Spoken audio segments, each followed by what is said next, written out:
Hey guys, Society Reviews here with my review of the film Godzilla vs. Kong: The New Empire. The worst thing that could have happened to Warner Bros. Over the last few months was the release of the film Godzilla Minus One. A film that was made on a $12 million production budget from a film studio in Japan managed to create arguably one of the best Godzilla films of all time. Not only did the film blow American Godzilla movies out of the water, but it also managed to solve the critical issue with American Godzilla films. It made the audience care more about the human characters of the movie than Godzilla himself. A few months later, Godzilla Minus One is officially an Academy Award-winning film, and needless to say, Warner Bros. Has a tough act to follow with the release of his new film, The New Empire. Sure, the film is not a straight-up Godzilla movie, but the character is front and center in the title.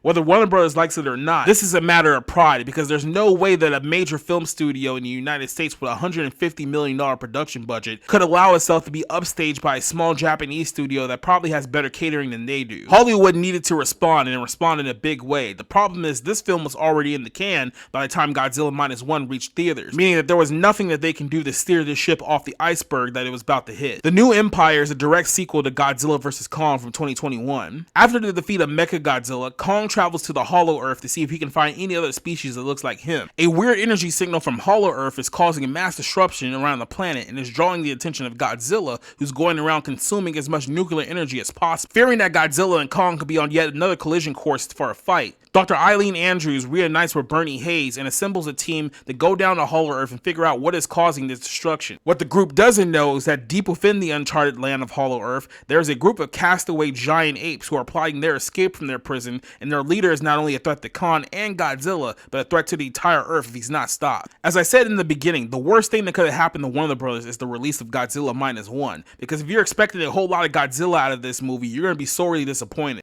Despite being the first name in the title of the film, Godzilla is largely a secondary character in his own movie. The film spends the majority of its first two acts on Kong rather than our giant nuclear lizard. The story of this movie is told in almost a television format.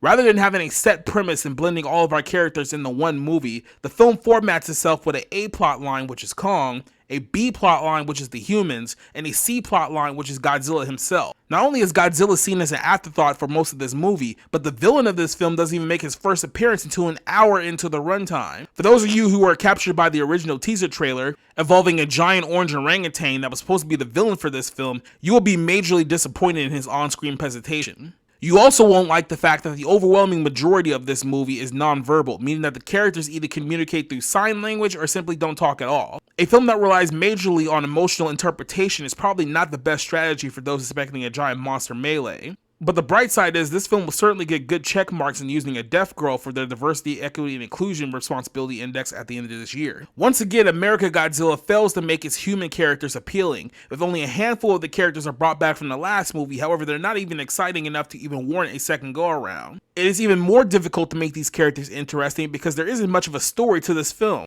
It's not until the final 20 minutes of this movie that the film goes completely off the rails and turns into a giant CGI mess for both good and bad reasons. If you want to see Godzilla suplex Kong like Bret the Hitman Hart, for some of you that may be worthy of the price of admission alone. For others, you'll be forced to sit through over an hour and 40 minutes of a complete mess of a narrative until the film turns into a giant video game worthy of its premise. If you were wondering if Godzilla vs. Kong: The New Empire could answer the gauntlet laid down by Japan, the answer is no. I give this film a 1.5 out of 5.